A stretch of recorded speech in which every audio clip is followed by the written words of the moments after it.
What's crack-a-lackin'? Welcome in to My Mind is a Weapon Fantasy Football Show. Welcome into episode 198, everybody. I am your host, Derek, a.k.a. Sleazeball FF. Today's episode is going to be my tied in Dynasty. So we're moving into 2025. If you guys have any questions about dynasties or trade or anything like that, these are going to be my top 36 tight ends. I am going to add the 3 rookies into the ranking that I think are going to be drafted and going to make I don't know if about a splash. I'd say one of them is going to make a splash in fantasy football this year. The other 2 are iffy with me. But I'm going to give you all 36 rankings into tiers. And before we dive into it, guys, make sure you smash that like and subscribe. Hit that little logo in the corner. Helps me out a ton. And I will be live tomorrow for my 200th episode. And we're going to be going over 10 running backs that I am not drafting in fantasy football next year.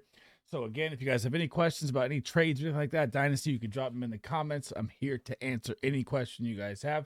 And let's dive into my top 36 tight end tier rankings.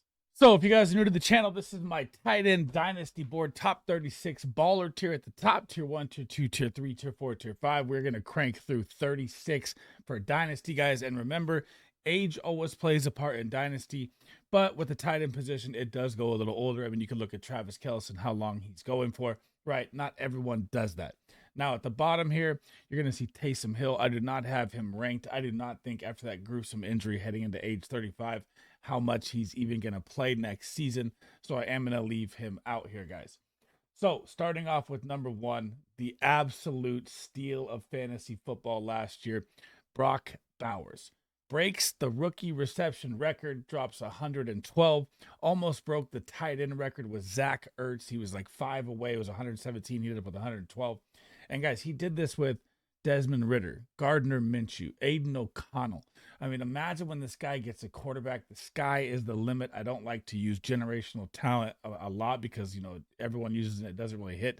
This is a 100% generational talent tight end. It came up with 1,200 yards, 5 TDs as well, 262.7 fantasy points, man. The number 1 tight end in fantasy football, PPR, beating George Kittle by about 15 points. And if you drafted him, you probably won your league. You probably made the championship. And it's going to be probably the same thing next year. I can't believe 2 rookies have been tight end 1 back-to-back with Sam Laporta and Brock Bowers. But, man, he's going to be flying up draft boards, probably late first round, second round. And there's no way you're going to be able to trade for him in Dynasty. There's no one that's trading Brock Bowers. Tight end number 2, Trey McBride. He was my tight end 1 on the season last year. He got close, but he just never found the end zone this year. He put up astronomical numbers with only 2 touchdowns. He had 147 targets, 1,146 yards, and only 2 TDs. Absolutely crazy that he was the number 2 overall tight end at 249 with only 2 touchdowns. I expect that number to change next year. And again, this is like another Brock Bowers thing. Probably really, really hard to trade for Trey McBride in Dynasty unless you're dropping 2 to 3 first-round picks and maybe some more pieces to go with it. Number 3 is going to be Sam Laporta. And Sam Laporta kind of had a down year, but that was because of the emergence of Jameson Williams, right? So you got Amon-Ra St. Brown. He's always going to be a top 5 wide receiver. You've got Jameson Williams, who finished top 20, top 25. He's going to be probably top 20, top 25 next year again. And there's just a lot of mouths to feed. So Sam Laporta's numbers did drop a lot. He still finished at tight end 8 overall, guys, with 174 points. So it wasn't like I guess you could say he wasn't worth the value of his ADP, like late 3rd round. But still, if you own him in Dynasty, still going to be a top 3 tight end for me moving forward here. Number 4 is going to be TJ Iowa U Hockenson, who came off injury last year, or you say, yeah, last year, it's 2025. Came back around week 9, you know, worked his way back in. Vikings got to the playoffs with Sam Darnold, and they got absolutely shattered in round 1. Still finished at tight end 34 overall, only with, 10 games played. So not a bad season for him. Still averaged 8.7 points, which puts him around a top 15 to 20 tight end. But the thing with TJ Hockenson is he wasn't healthy, right? So he wasn't really playing the full snaps. And you're going to have Jordan Addison and Justin Jefferson there. So the target share is going to be a little more, you're not going to see the full volume like you are Brock Bowers style or Trey McBride style. So Sam Laporta and Hockenson both have a lot of weapons around them. That's why I have them at 3 and 4. Tight end number 5, George Kittle, diddle down the middle. You know I'm a 49er fan if you look at the background. One of my favorite players of all time, but he is turning 32, guys. That's the thing here. So no matter how you look at it, yeah, George Kittle, 236 points, had a great year. But you also had Debo have a down year. You also had CMC out all year. You lost Ayuk early in the season for the season. So George Kittle's volume was through the roof because of injuries that happened to the 49ers. Now, when you're looking to next year, heading into age 32, do you think he's going to put up the same numbers and drop a 240-point fantasy season? I do not. Do I still think he's a great tight end to own? 100%. He's probably the best all-around tight end, blocking, run blocking, pass blocking, everything I've seen in a long, long time. But still, he's aging. That's why I have him at number 5 in Dynasty. Number 6 in my baller tier. This is one of my favorite tight ends you should go trade for right now if you can, because I'm telling you in 2025, Tucker Kraft is going to explode, guys. He is so athletic at tight end. It is absolutely crazy. You've seen the catches you made. You've seen that he's made. You've seen the routes he runs. You've seen his jump ball ability. I mean, unbelievable, right? So when you're looking at his season coming ahead, yeah, they're going to have Jaden Reed. We don't know Christian Watson. He's always hurt. Dontavian Wicks could be, a breakout player coming. Romeo Doubs, back-to-back concussions, prayers up to him. Never a good look there. But he finished as a top 10 tight end, guys, and he wasn't even really drafted in redraft. So something to think about there. He dropped 163.3 points. He did have a goose egg game on the season with a 0, which is an aberration game for him, which could have put him into the top 7, top 8 tight ends, right? So when I'm looking at the Green Bay Packers, do I think Jordan Love played hurt all year because of that first game in Brazil? Yeah, he looked hampered to me all year long. They didn't pass a lot. They leaned on Josh Jacobs a ton, and Josh Jacobs looked absolutely amazing. But looking ahead here, they're going to get Tucker Kraft involved. They've seen that this guy is an electric superstar, and now is the time to go trade for him. If you can get like a late first or early second, mid-second for him, I'm doing that right now in a heartbeat. Heading down to tier 2, number 7, Mark Andrews. And I swear it was the craziest thing to me. Like week 1, 2, or 3, the questions that were dropping on Mark Andrews, people were dropping this guy. Like he was like dropped in week 3 and week 4, which is absolutely bonkers to me. And then he comes back to tight end 6 overall in the season, drops 188 points, right? He was coming off injury. Like people don't understand that he has diabetes. So every time his recovery becomes slower than most people because that's how it works. And he's heading into age 30, right? And Isaiah Likely is emerging.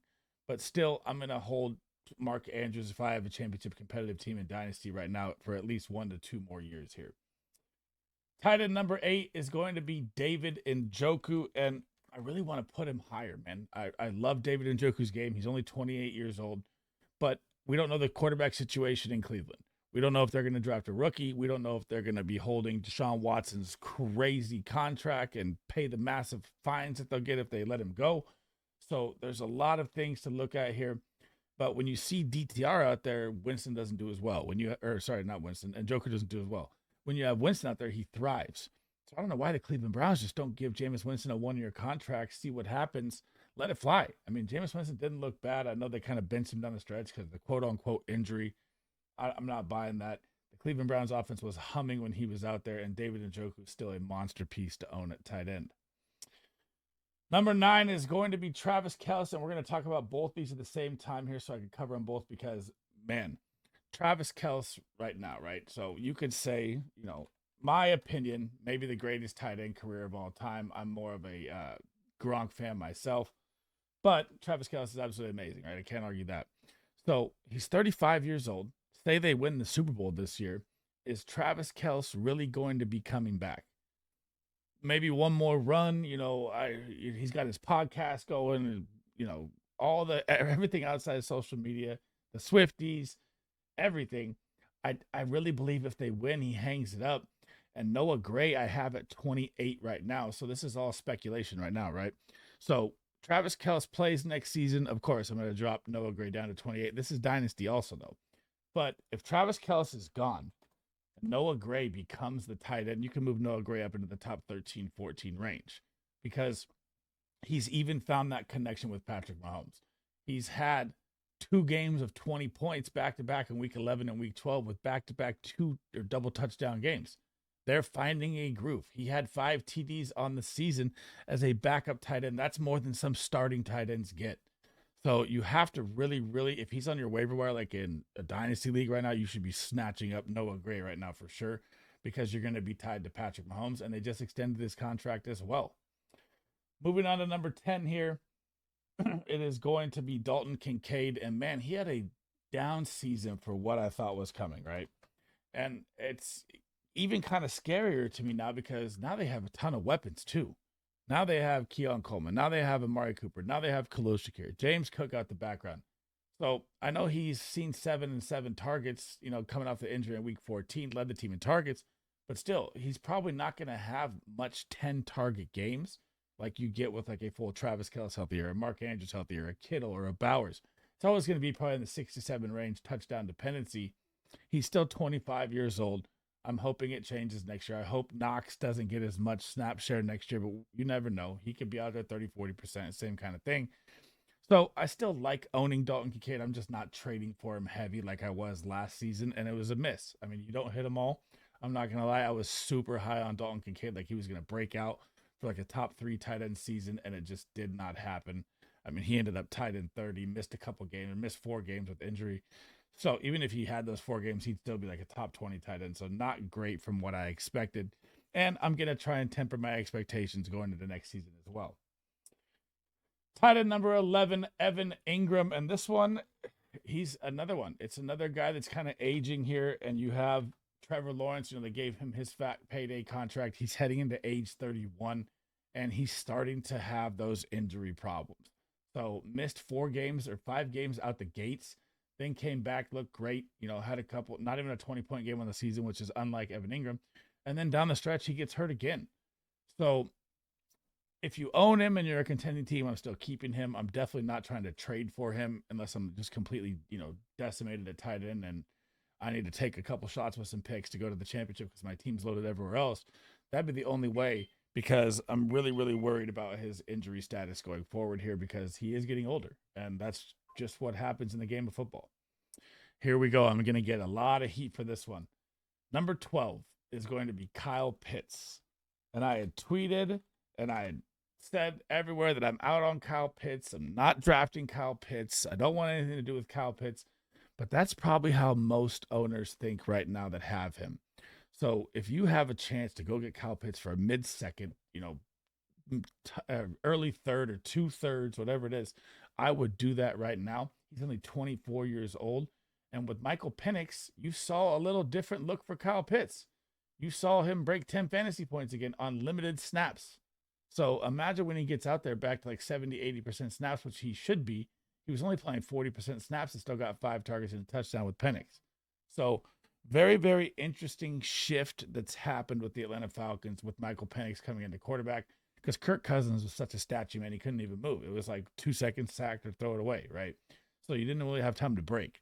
So it's going to be an interesting play here with Kyle Pitts moving forward. And I'm okay with the buy right now. I like to go buy him for cheap right now if I can. Number 13, another one of my major targets that was a huge letdown. Jake Ferguson, just injury-hampered season, never got back to full health, never got going, and Luke Shoemaker looked kind of good in his place. I'm not going to say Luke Shoemaker's going to take this job from him in any single way. So if you look at the start of the season here, right, Jake Ferguson pops out, gets hurt right away, comes back week 3, has 3 straight 13, 15, 12-point games, seeing about 8 targets a game. That's the Jake Ferguson you get with Dak Prescott, right? Then Dak gets hurt. You're playing with Cooper Rush. Then Jake Ferguson gets hurt in week 12, and he never really just got it clicking. Now, when you're looking into the next year, you're still going to have CeeDee Lamb. They're probably either going to they better look for a running back in the draft to get them some help at running back, even though Rico Dotto was okay. I mean, he actually was a lot better than I thought he was. But Jake Ferguson should be back healthy and should be back into a still tight end value. And if you can buy him right now, I'm buying Jake Ferguson everywhere I can because the value is cheap because he had a bad year. Tight end number 14, Pat Freiermuth. And if Russell Wilson stays, it's just impossible to rank this guy, right? Because Russell Wilson just doesn't target his tight ends. You could say week 18 at Cincy, he went ham on him. He did. He saw 11 targets. That's the most. They played Kansas City the week before that. Kansas City is the worst versus the tight end all year long, and he still had 11 points. So down the stretch, Pat, took a lot of the workload, but you had no George Pickens out there. So I still like Pat. I don't know if I'd, be willing to buy him as a starting tight end. Maybe, if you can get, like, you draw that line in the sand, like a 3rd round pick or, 2/3, maybe that's what I'd do for Pat Frymouth. But besides that, we don't know the quarterback situation. We don't know Tomlin, what's going on. So everything in Pittsburgh right now, kind of shambled out. So I'm still going to leave him at tight end 14. Tight end 15, man, did this guy win fantasy football leagues or what? And I talked about this in every single video last year. I was like, pick up Johnny Smith. And like week 1, 2, 3, 4, 5, 6, 7, I said he's going to get the Mike McDaniel system. He's going to be involved. And when you have Tyreek Hill, Jalen Waddle, and HN, he's going to be running free. And that's exactly what happened. He finished as tight end 4, guys. Unbelievable. The only thing that is like the thing that kills me with him and why I have him at 15 is because he's 29 years old. He's heading into year 30. These are Dynasty rankings. This is looking for the future, building your team to be good for the next couple of years. So, yeah, if you're a contending team, John Smith's a good tight end to have for sure. Don't get rid of him. But don't trade for him if you're trying to, build for the future. That's the one thing you got to look at here when you're doing Dynasty rankings. This next guy coming up, man, this is going to be massive. So I'm going to talk about them both at the same time here. And if you don't know who this is Ben Sinnott, Kansas State. He was one of my favorite tight ends coming out last season, and I did not think Zach Ertz would hold up his health at age 35, and he absolutely did. Zach Ertz is one of the biggest steals of fantasy football last year, and that's why I have Zach Ertz at 36 going into the next year, because the man's going to be turning 36 years old next year. I mean, is he really going to be a relevant, dominant tight end again at age 36 and hold the health? It's very scary for me. Obviously, if you own him in Dynasty, you're still going to hold him because he's, been a dominant tight end this year, which is crazy. I don't have him pull it up real quick. I believe he was tight end 9. So I'm going to try and pull it up. He was tight end 7, even better than what I said. So he had 177 fantasy points. It was just crazy at his age. Now, if Ben Sinnott gets this job, which is why I have him at 16, because I'm banking that he is, you can go purchase Ben Sinnott right now in Dynasty, late second, mid second, late third, double up the thirds and the fourths, but however you want to work the trade out for it. I'd be trying to acquire Ben Sinnott because I want to be tied to Jaden Daniels. He looks absolutely everything as advertised. Moving down to number 17 here, Isaiah Likely. And I should have done this with Mark Andrews at the same time, but this is the athletic side, right? You can line this guy up at the slot. You can line him up in the backfield. You can line him up XYZ everywhere, right? So Mark Andrews is your legit tight end. Still going to be the guy. But Isaiah Likely's like that game breaker matchup nightmare at tight end because he's more like a wide receiver. And he's only 24 years old. So if you have Mark Andrews, you should definitely be trying to trade for Isaiah Likely to keep him, if anything happens to Mark Andrews. Because if Mark Andrews goes down, this is an instant top 6, 7 tight end weekly, right? So that's one of the things you have to worry about because you don't know how long Mark Andrews has left. Could be 2-3 years left in him. He's 29 years old. So, and he's, would be a Hall of Famer if he wasn't always hurt. So things to look at there, but I'd still do like acquiring Isaiah Likely right now. Tight end number 18, Dallas Goedert. We're about to watch in the playoffs versus the Rams here. And he's, he's had that illness, but I think he's going to be out there. And he's one of those guys that's always a great tight end, but he's 30 years old. He's kind of just like the Evan Ingram thing for me. I mean, he's been hurt for the past 2 years, missing 4 games, missing 8 games, 9 games this year. I believe it was, 4 last year as well. And then you can go back to 2022 and he misses 6 games. So you can tell Father Time always gets people in football. If you're missing 6 games, 5 games, 6 games, obviously, if you own him, you're still holding him. Honestly, I'd be trying to sell him if I can for anything I could, try and get younger. Because I don't even know how many games he's going to play next year. He'll be turning 31. So he might miss 4 or 5 games again here. He's still a very good tight end, yes. But again, we're talking Dynasty rankings here. Heading down to tier 3, this is my call of the year. Tyler Warren, tight end. Shout out Big Dref Energy. Showed me this guy way back from Penn State. This guy, dude, is an absolute freak of nature. He is 6'6", 250. I've just dove into all his tape. Watched the Notre Dame game, obviously, with him as well. And what did he do against Notre Dame? Just 6 for 75. Dude, he even had, this guy is 6'6", 250, and they're giving him rushing attempts. That is how athletic this guy is for how big he is. They're giving him end rounds as a tight end in college. That's unbelievable. And I'm calling it right now that he is going to end up with the Denver Broncos because the Denver Broncos have not had a goddamn tight end since Shannon Sharp. I don't know what they're doing at tight end position over there at Denver. They need to draft this man, give Bo Nix a monster security blanket, and he will be a massive, massive steal in fantasy football this year. Number 20, as exciting as it gets here. So Chig Okano. I mean, I don't even think anyone owned him in redraft at all till about week 15, right? And all of a sudden, Mason Rudolph comes in and they're giving this guy 80% of the snaps, and he's averaging 13, 19, averages like 15 points through 3 games. Absolutely phenomenal for Chig Okano. Still only 25 years old, and you don't have a lot of weapons around him. So you're going to have Calvin Ridley, Westbrook-Ikhine, right? He's okay, touchdown dependent. Tyjae Spears, Tony Pollard. They should get Cam Ward or Sanders or whoever they trade for in the draft. They could trade up. We don't know how it's going to go. Could trade back. So a lot of things to look at with quarterback there. But if you get a rookie quarterback, they look for their tight end as their security blanket. Chig Okano could be one of my sneaky plays heading into next year at the tight end position, especially he'll be free at his ADP. And if you're going to go purchase him in Dynasty, go shoot an early third, shoot a mid third. They will take it, and it is going to be a good value tight end. Tight end number 21 is going to be Cade Otton. And I just feel bad for Cade Otton. Like, he's that tight end that, like, I know he's a good tight end. He's out there always running wind sprints at the number 1 usage for the past 2 years at tight end, right? Just snap share galore, 97, 98, every game, 97%, 80%, 100% every time. But what you look at is when you, now Jalen McMillan's emerging, right? You see him touchdown crazy. Mike Evans still coming back next year, probably going to get another 1,000-yard season. Don't doubt him. But when they go out, you see how really good Cade Otton can be. So 18 points, 29 points, 21 points. That's 3 games in a row where Godwin and Evans were out, and he can thrive. But for some reason, when they get more talent around him, he becomes super touchdown dependent. It's very strange to me because I do think he's a good tight end, and he's still only 25 years old.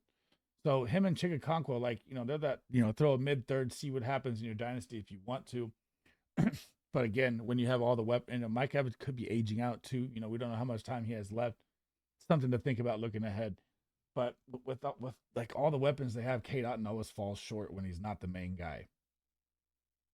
Tight end number 22, Hunter Henry, the security blanket for Drake May. They gave him the 3-year, $30 million contract, but he's age 30, right? He's still going to be the security blanket next year. He'll still probably finish around, top 15 to 12 tight end. I think he finished at tight end 12 this year. So I was saying 145.4 points. Always that, playable tight end if you need. If you want to punt tight end and draft one late, that Hunter Henry is always one of the okay ones. I'm not trading for him in Dynasty at age 30. I'm holding him if I have him, obviously, right? Or unless I could package him for something else. Say someone needs a tight end, I package him with a young wide receiver or something like that. But he's going to be my tight end 22. He's still, he's still a good player, but he is getting older. That's one of the things I try and stay away from. Tight end number 23, if you do not know who this is Colton Loveland out of Michigan. And I believe he is going to be drafted to the Indianapolis Colts because the Indianapolis Colts are like the Denver Broncos to me. I can't name a good tight end in Indy since Dallas Clark, man. It has been so long since Peyton Manning and Dallas Clark. They haven't had anything. It's like the Denver Broncos. They've had nothing. It is time for them to get their security blanket, get Anthony Richardson some help at tight end, or, quote unquote, whatever QB battle they have going on in Indianapolis like they're talking about. But at Michigan, this guy's a monster. I mean, Colston is a very, very good tight end. Won the national championship at 23. That was as a sophomore. He's a junior right now. 582 yards last year, 5 touchdowns, big body, great blocker. I will go over all of like the insights and what's coming for combine and stuff like that with the rookies. I'm just getting these rankings out for my January tight end rankings right now, and I have him at 23. Number 24, man, if you've been a subscriber or coming back to my channel, this was my guy. I was so high on Theo Johnson. I mean, coming out of Penn State, I loved him last year. Started to get the opportunity, as Darren Waller decided to go Rap City and retire from football, but he gets hurt. So Theo Johnson starts to emerge, guys. Like week 8, he starts to play 90% of the snaps. He's out there as a full-time tight end from week 8 to week 13. He had 2 games in there with 10 plus points where he started to see an average of 6 targets a game. And he had, I mean, it was there. And then all of a sudden he gets hurt in week 14 and goes down.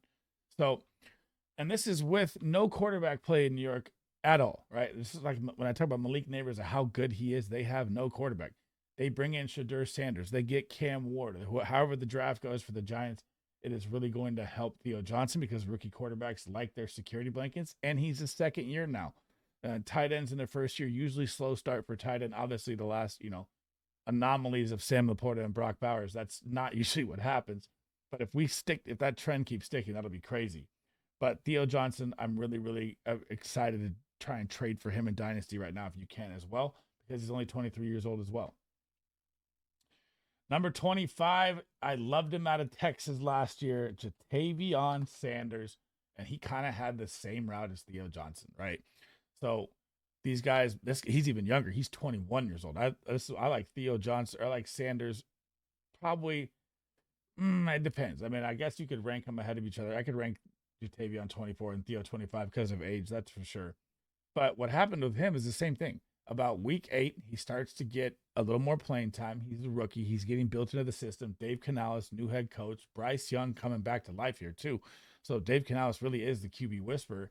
But he comes back, week 7 comes out, starts to get some 10-point games, has 2 10-point games out of 4, just like Theo Johnson. And then bang, week 13 gets hurt. And then it was just never the same. So even when he came back, 40% snaps, 50% snaps, no targets. Week 18 versus Atlanta, saw 5 targets. That's about the best it was down the season. So next year, I really do think Jatavion Sanders is going to be emerging a little more, especially because he's so young. They just got to stay healthy, man. Moving on to tight end 26, and I told you guys, do not draft Dalton Schultz all year long, all last year. I didn't own him in one single league. And man, this is crazy. They paid Dalton Schultz for his extension, right? He only had 2 games, guys, over 10 points, and he was never hurt. He didn't miss any time. They lost Tank Dell. They lost Stephon Diggs early, and he still did nothing. So he finishes tight end 20, playing every single game at full snaps. Why? Because he only had 2 touchdowns. Not what you want to see. I'm staying away from Dalton Schultz, even in Dynasty, even though he's 28. I mean, he's younger than Hunter Henry, and I'm still taking Hunter Henry over Dalton Schultz. That's 100%. Tight end number 27, Cole Kmet. And this one, I'm probably going to get yelled at for this one, but he's 25 years old. I know he's still younger. I know he has those big spike games where he can get 2 touchdowns. But you got Rome Odunze, you got DJ Moore, Keenan Allen, we don't know, hitting free agency, could come back, could not. New coaching staff coming in. I mean, you can hold him. I'm definitely not buying him. You can hold him if you own him. Like I own him in one dynasty, I'm holding him. It's just wait and see right now. I got to see the new regime come in because it was very, very ugly. And that's exactly what we talked about all season long, was how bad the coaching staff is going to hurt the Bears. And it didn't. It took them too long to figure it out, and it cost them the season. Moving on to 29 and 30, I'm going to put Gesicki above my guy Eric All from Iowa U. And if you don't know who Eric All is, it is someone you should be looking at in Dynasty for sure. So he had a major injury in Iowa, cost him his draft spot. Also then had another major injury in the season, which, hurts him again here with an ACL tear in the right knee, which is probably going to keep him out for a little bit heading into next season. But man, this guy is an athletic specimen freak. And when I'm looking at Mike Gesicki, he played good down the stretch, but he's like a Steph Curry to me in basketball. Like when Gesicki gets hot, he gets hot for 2 to 3 games and then just nothing. I mean, I'm not saying that Steph Curry goes to zeros, but like look at Gesicki's runs this year, right?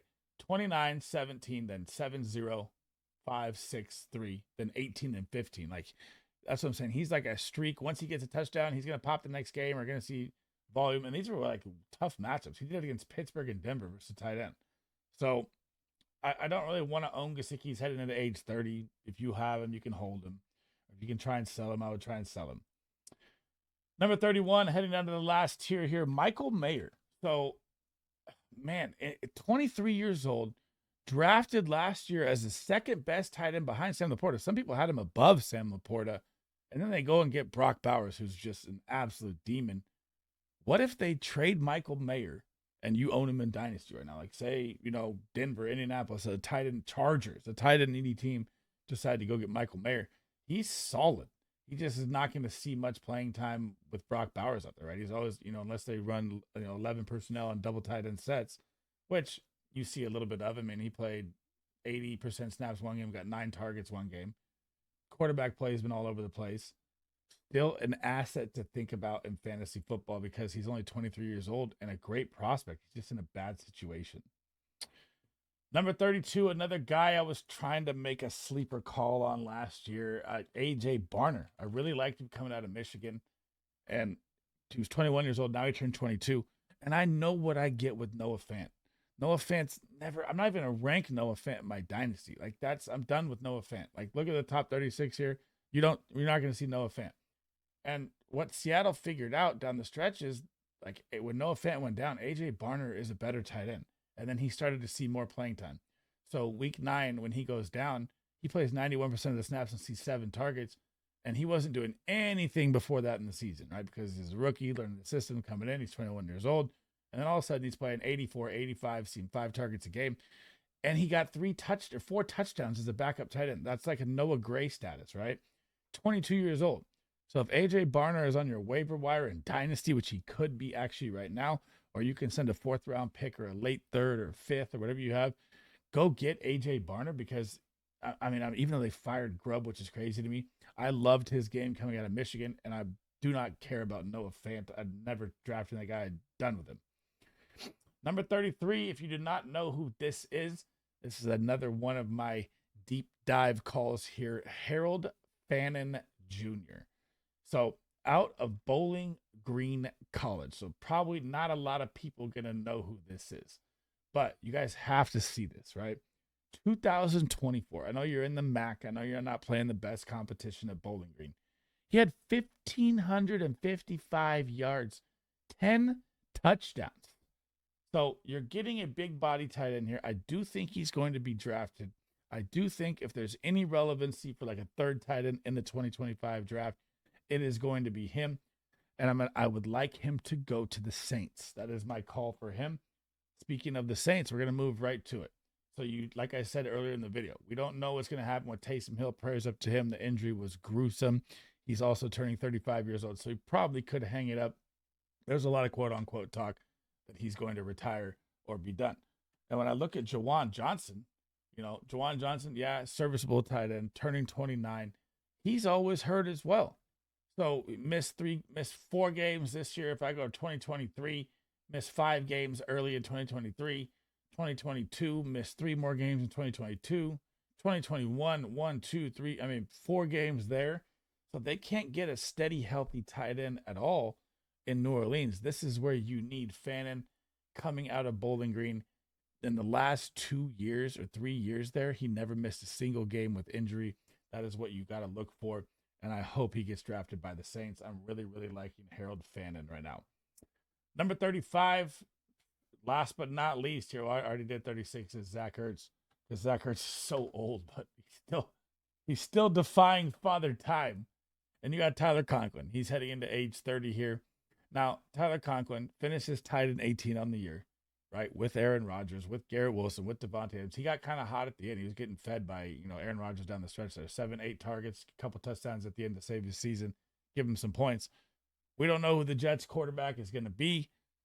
I don't even want to take a gamble. What if they draft Ewers or something like that out of Texas? Maybe build for the future. I'm Tyler Conklin. If you own him, you own him. Don't go trade for him or nothing like that.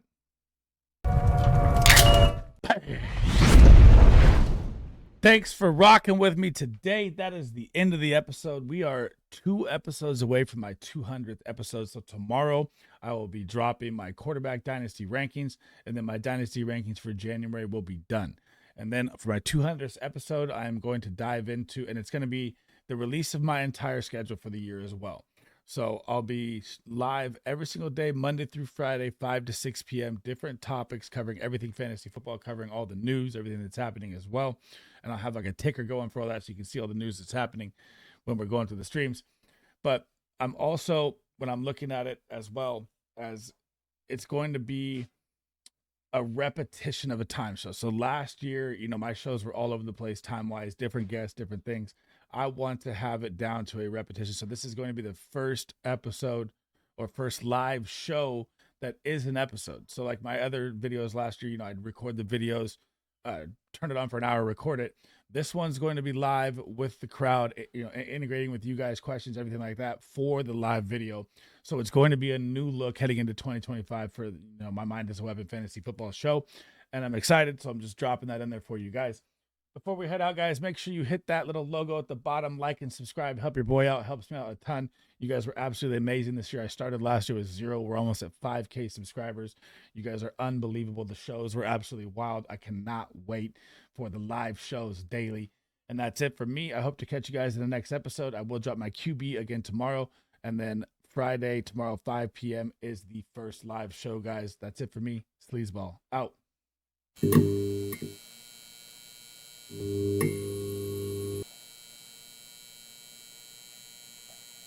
you.